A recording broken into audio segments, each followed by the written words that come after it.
What's going on, everybody? This is another episode of Ain't No Telling, the podcast where we keep it a buck and some change. Before you step in, we just ask you to wipe your feet on the AKT mat. Come on in, have a seat, and enjoy the episode. We got a good one for you this Friday. We got a real good one for you. All right, let's jump into it. Big back confidence is crazy right now. Big backs have crazy confidence right now. Big back confidence is at an all-time high. Big back confidence is at an all-time high. I'm starting to see big backs do shit I've never seen a big back do. I'm starting to see it. Big backs are having a tremendous confident year thus far. Big back confidence. I'm starting to see big backs wear backless shirts and other attire, showing all their surface. They don't give a fuck. Confidence out the roof right now. Big back confidence. I'm gonna show this surface. All this. You're gonna get all this big back. Matter of fact, big backs are starting to sue people because they got big backs. I'm gonna say that again right quick. Big backs are starting to sue other people because of their big back, which is crazy work. I need to find a way I can sue somebody for something I can control, but I just don't give a fuck about controlling. That right there is big back confidence. That's big. You can't. That's pretty. That's big back confidence. Matter of fact, big backs are even starting to pick on people that don't have big back. Big backs are starting to pick on people that don't even have a big. I was walking by a pack of big backs the other day, and as I walked by, I heard one of them say that they was like, his back don't even look healthy. That nigga back weak to the point where I went home, sat on my couch, and I had to contemplate the strength of my back. I don't have that big back energy. I don't have that big back confidence. I don't. Shout out to the big backs. Shout out to the big backs. Moving right along. We got some good stuff for you today. I know y'all done heard about Gene Hackman and his wife Betsy or Kawa, whatever her last name is. Her first name is Betsy. Mysterious death in Santa Fe, New Mexico, at their home. Very mysterious. On February 26th, authorities are assuming they may have been dead for at least 2 weeks, to the point where their bodies were mummified. Gene was found in the home's mudroom, their foyer or entrance, whatever you want to call it. And Betsy was found in the bathroom where a bunch of prescription pills were scattered on the counter. Very mysterious. They checked the gas and the carbon monoxide levels. I mean, little to none. So it wasn't that. So what I've been gathering, it could have been a situation of a broken heart. And I'm serious.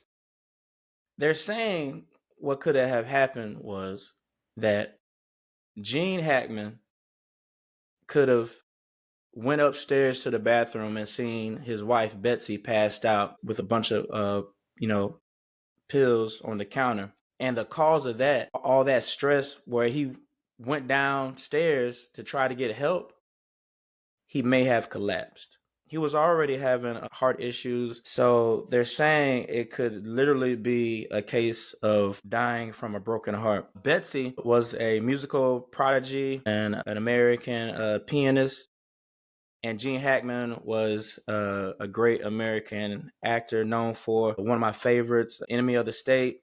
He played in a lot of the Supermans with Christopher Reeves.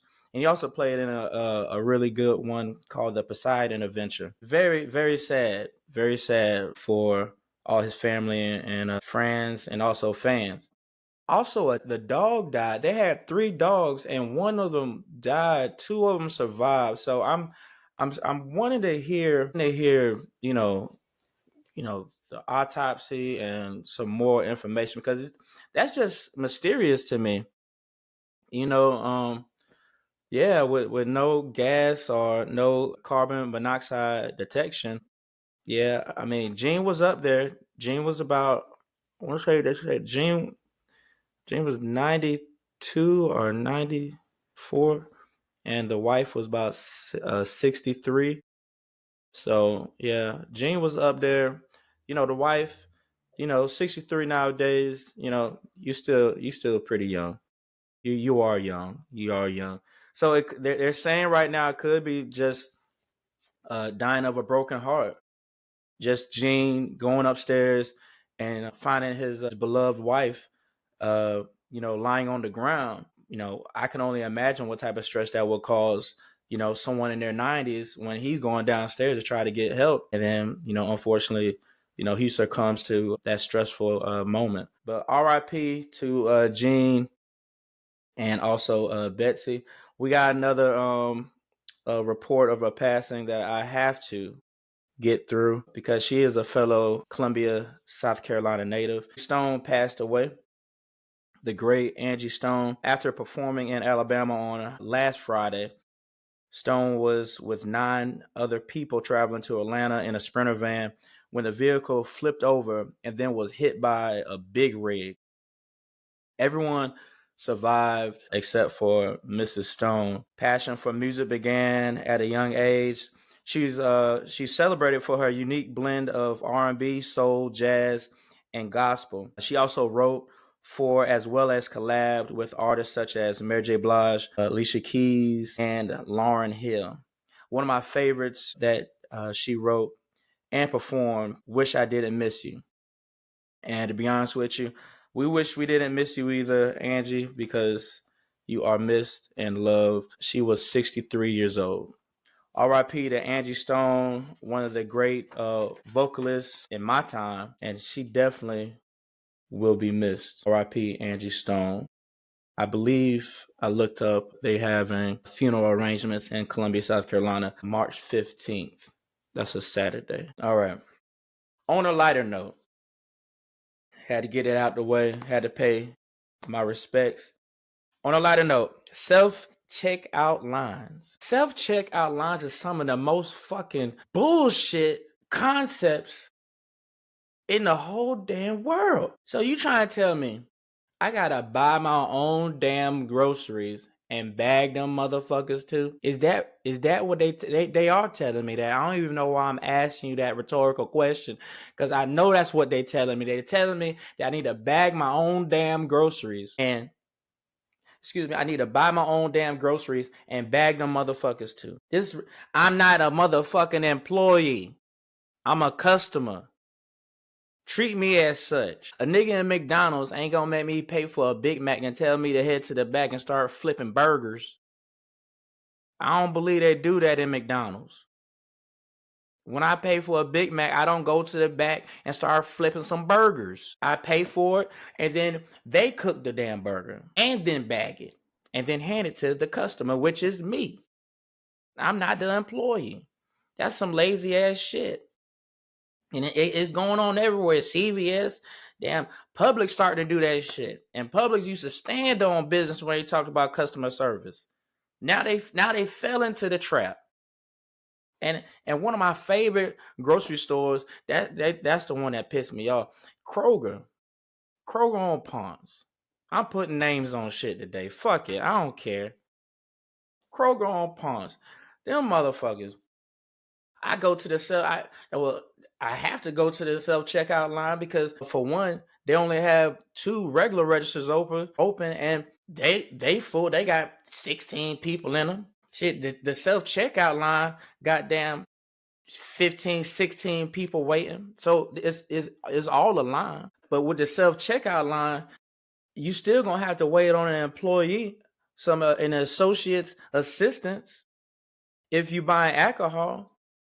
So you still gotta wait on that. And the self checkout machines are so sensitive where I'm getting kind of pissed because they always trying to catch me stealing. They always trying to catch me stealing. And what I'm saying is, I ain't been caught yet.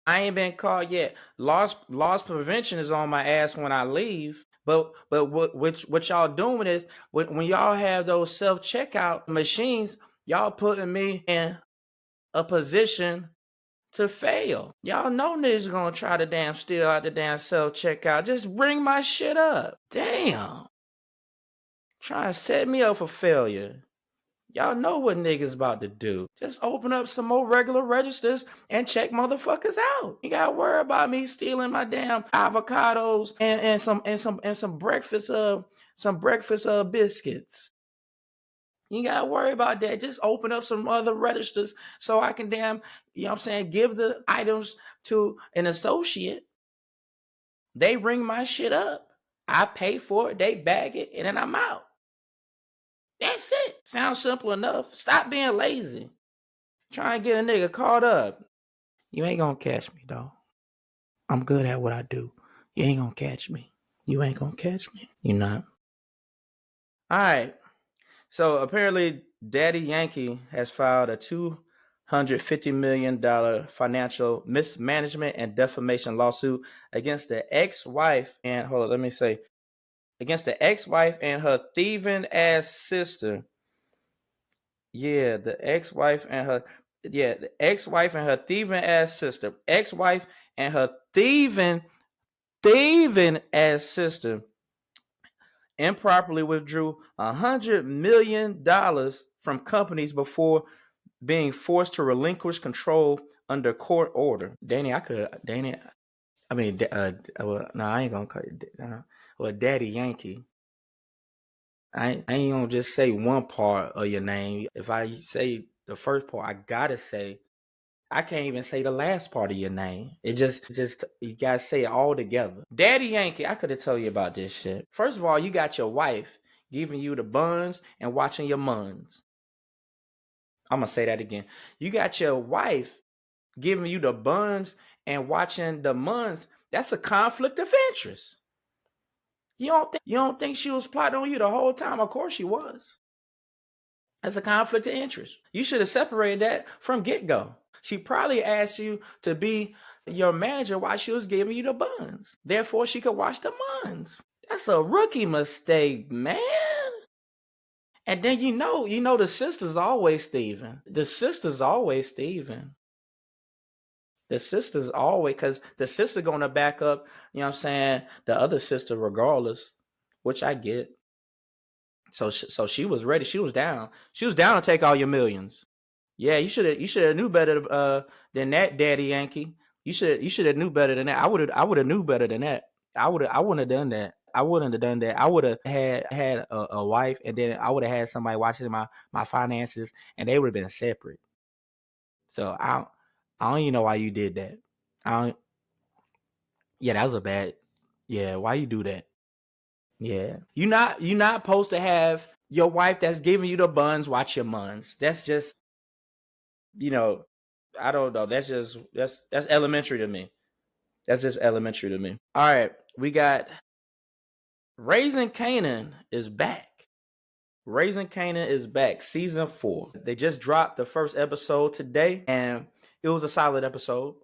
Just to recap a little bit of the end of season 3, you know what I'm saying? Ronnie was trying to do too much. I need some work. He was trying to do too much. Thought he could come back from jail, be big dog. Tried to, kill Unique. I knew Neek wasn't gonna die. He too much of a pivotal character in the show. Joey Badass, if I may say so, is acting his ass off. It's a great talent. He can rap his ass off, and now we know he can act his ass off.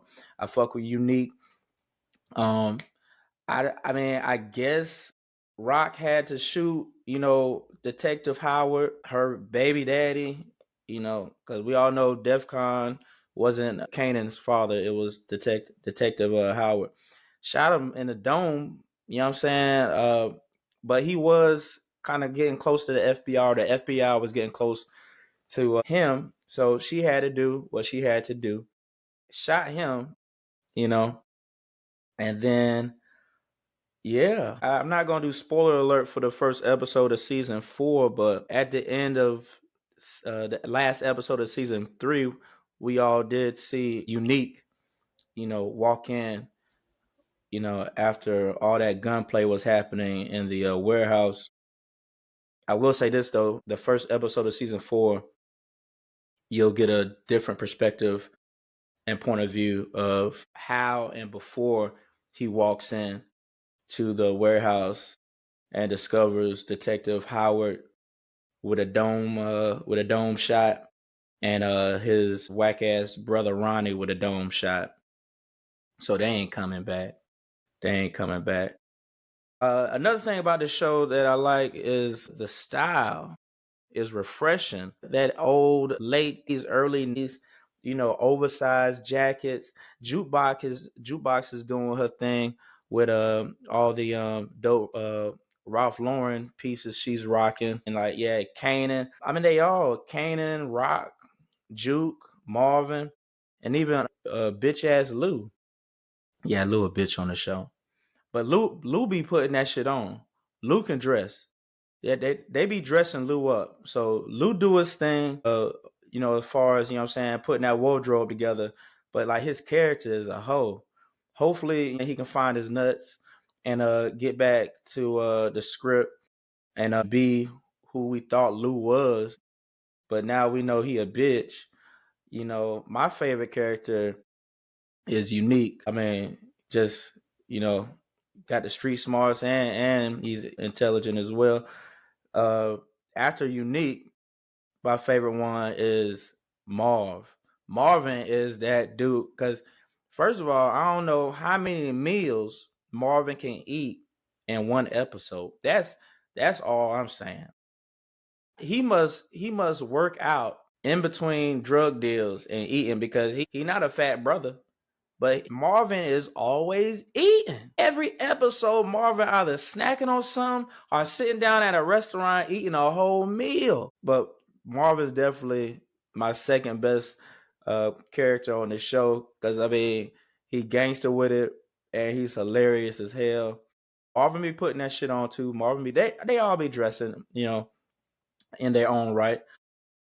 But yeah, 50 killed another one. He killed another one with this one. Just in case you were wondering, they already renewed the show for a 5th season. Yeah, yeah, it's that type of show. It's that type of show that 50 and his colleagues have on their hands. A great show. A great show. Before I end today's episode, I would like to touch on on death and support. And I'll from my point of perspective, my point of view, right? Whenever I hear, you know, some like a family or a friend going through uh the loss of a loved one, I'm always get caught up in trying to figure the right thing or the perfect thing to say.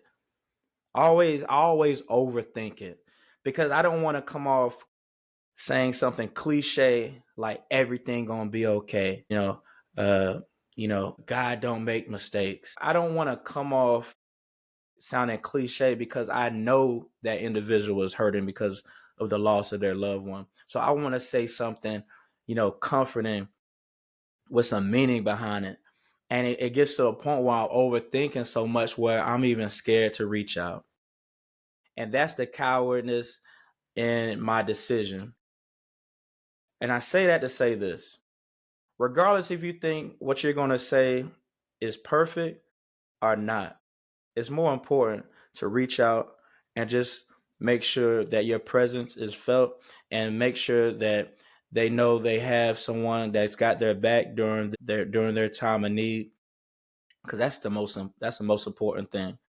It's not the words that you need to say that shows some form of perfection. It's your actions. It's your actions. And sometimes the action is just picking up the phone and calling. And you might not be saying the perfect thing, but at least you present. At least you present. So that's something I'm working on. Also, support doesn't mean making someone's else